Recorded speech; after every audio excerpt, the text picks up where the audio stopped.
When our team of embryologists looks at the embryos, several decisions are made.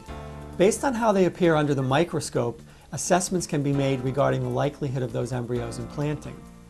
Now, beyond that, Pre-Implantation Genetic Diagnosis, or PGD, is something we're excited to offer at CFA. PGD involves taking the actual embryos and biopsying a portion of it safely so the embryo remains viable for use, and then using the genetic information which we gain from the PGD technique to assure you that not only the embryo looks good, but that chromosomally that embryo is perfectly normal.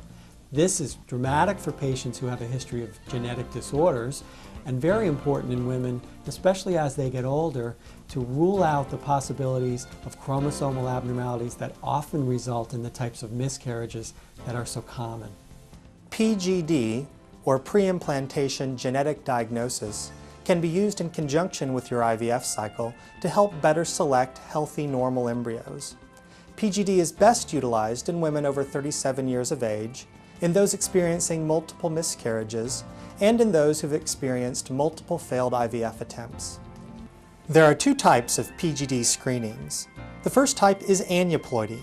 This screens the embryonic genetic material for abnormalities in the actual number of chromosomes present.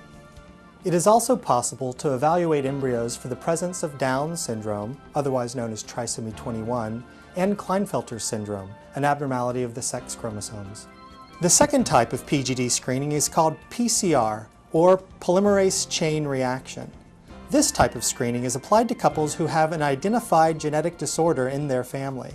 Such genetic disorders include cystic fibrosis, Fragile X syndrome, hemophilia, Huntington's disease, sickle cell anemia, or Tay-Sachs.